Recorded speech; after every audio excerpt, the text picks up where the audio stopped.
Senior सहाफ़ी और तजियाकार हामिद मीर के मुताबिक इस्लामाबाद हाई कोर्ट ने इमरान खान की तोशाखाना केस में सजा मुअत्तल करके रिहाई का हुक्म दे दिया है, लेकिन इन्हें एक और मुकदमे में गिरफ्तार कर लिया गया है। हालात बता रहे हैं कि इमरान खान के कुछ मुखालिफिन भी जेल जाने वाले हैं। ये सियासतदान कितने ही कमज़ोर हों, लेकिन आखिर में ये जीत जाते हैं। ताहम इनकी जीत की कीमत पाकिस्तान के अवाम अदा करते हैं। इस्लामाबाद की एक मशहूर शाहराह का नाम खयाबान सोहरवर्दी है। ये शाहराह दरअसल हुसैन शहीद सोहरवर्दी से मंसूब है, जिन्होंने 9 अप्रैल 1946 को ऑल इंडिया मुस्लिम लीग के इजलास मुनक्किद दिल्ली में मुत्तहदा बंगाल के वजीर आजम की हैसियत से ये करारदाद पेश की कि बंगाल और आसाम को भी पाकिस्तान में शामिल किया जाए। कायद आजम की वफात के बाद इन्होंने अवामी लीग बनाई और 1956 में वो 1 साल के लिए पाकिस्तान के वजीर आजम भी बने। 1962 में जनरल अयूब खान की फौजी हुकूमत ने सोहरवर्दी साहब को गद्दार करार देकर गिरफ्तार कर लिया। ये गिरफ्तारी एक ऐसे फौजी डिक्टेटर के हुक्म पर हुई जो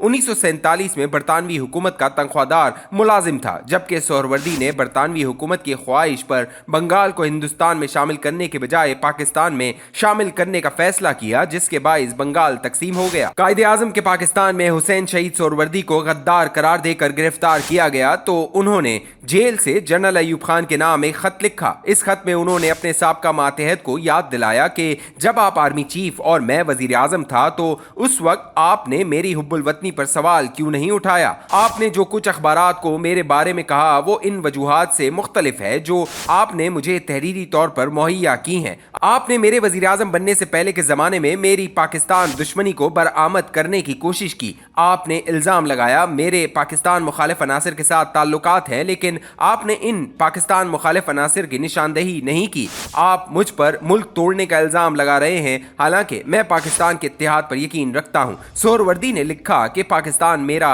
मुल्क है, कोई पनाहगाह नहीं। मैंने यहाँ सियासी पनाह नहीं ली थी, बल्कि मैं कायदे आजम और लियाकत अली खान की तरह एक मुहाजिर हूँ और इन लाखों माजरों में से एक हूँ जो कायदे आजम की जमानत पर पाकिस्तान आए। आगे चलकर खत में सोहरवर्दी साहब ने जनरल अयूब को बताया कि आपने मुझे पाकिस्तान के खिलाफ किसी साजिश के इल्जाम में गिरफ्तार नहीं किया, बल्कि आपने मुझे इसलिए गिरफ्तार किया कि जो नया दस्तूर आप नाफिज करने वाले हैं इसको मैं कबूल नहीं करूंगा। आप जानते हैं कि अवामी लीग ज़रई इस्लाहात की हामी है। मैंने मशरकी पाकिस्तान में मज़ाहिरीन के हुकूक के लिए तवील जद्दोजहद की है और इसीलिए मगरबी पाकिस्तान के बड़े जागीरदार मेरे खिलाफ हैं। सोहरवर्दी ने अफसोस के साथ लिखा कि आप मुझे भारत का एजेंट करार दे रहे हैं, हालांकि महात्मा गांधी के कातिल नथू राम गुडसे ने एतराफ़ किया था कि वो गांधी के बाद मुझे भी कत्ल करना चाहता था। सोहरवर्दी ने लिखा कि कलकत्ता के इंतहा पसंद हिंदू मुझे कई दफ़ा कत्ल करने की कोशिश कर चुके हैं, फिर मैं इनके साथ मिलकर पाकिस्तान के खिलाफ कैसे साजिश कर सकता हूँ। आखिर में सोहरवर्दी ने लिखा कि आज मुझे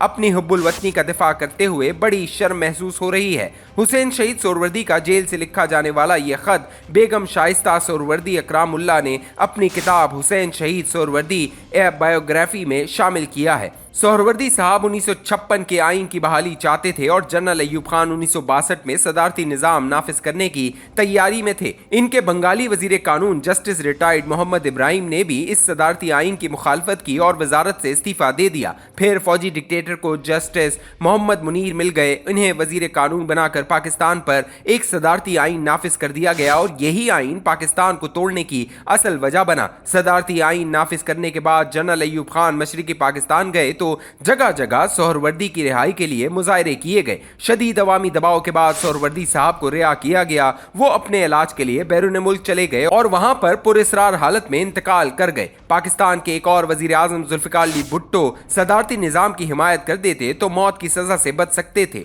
जब जनरल अयूब खान ने पाकिस्तान पर सदारती निज़ाम नाफिज किया तो भुट्टो इस फौजी हुकूमत का हिस्सा था। उन्होंने सदारती निज़ाम की तबाही को बहुत करीब से देखा था। 1967 में उन्होंने जनरल अयूब खान की हुकूमत से इस्तीफा दिया और पाकिस्तान पीपल्स पार्टी की बुनियाद रखी। उन्होंने 1971 के फौजी ऑपरेशन की हिमायत की, भारत की हिरासत से हजारों जंगी कैदियों को रिहा कराया और पाकिस्तान का एटमी प्रोग्राम भी शुरू किया, लेकिन जनरल ज़ियाउल हक ने इन्हें अदालत के जरिए फांसी पर लटका दिया। भुट्टो साहब ने जेल में 2 किताबों और अपनी बेटी मोहतरमा बेनज़ीर भुट्टो के नाम तवील खत के अलावा कुछ बयानात भी कलमबंद किए। जो अदालत में पेश किए गए। मार्च 1978 को उन्होंने लाहौर हाई कोर्ट में अपना बयान दाखिल किया जो उन्होंने जेल में खुद लिखा था। ये तवील बयान भी दरअसल जनरल ज़िया-उल हक के नाम एक खत है और इस बयान को पाकिस्तान पीपल्स पार्टी ने 1969 के बाद कई दफा एक किताब की शक्ल में शाया भी कर चुकी है। हाल ही में बशीर रियाज साहब ने मेरा पाकिस्तान के नाम से ये किताब दोबारा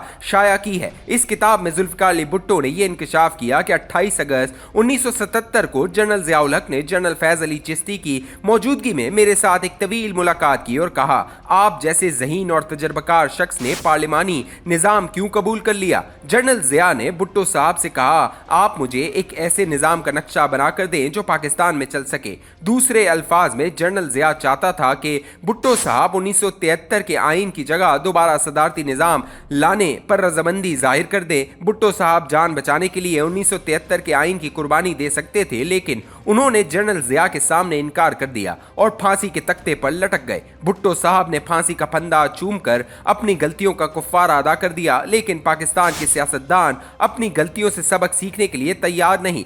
सब सियासतदानों को पता था कि साबिक army chief general Qamar Javed Bajwa आइन में 18वीं तरमीम को शेख मुजीबुर रहमान के 6 नुकात से ज्यादा खतरनाक समझते थे। सब सियासतदान जानते थे कि वो निजी महफिलों में 5000 अफराद को फांसी पर लटकाने की ख्वाहिश का बार बार इजहार करते थे, लेकिन इसके बावजूद तहरीक इंसाफ, मुस्लिम लीग नून और पीपल्स पार्टी ने मिलकर बाजवा को 2019 में एक्सटेंशन दी और इसी एक्सटेंशन ने वो बहरान पैदा किया जिससे आज पाकिस्तान दो चार है। बहरान का वाहिद हल आइन में दी गई मुद्दत के अंदर इंतखाबात का इनेकाद है, लेकिन जमहूरियत के कुछ चैंपियन इंतखाबात से फरार चाहते हैं।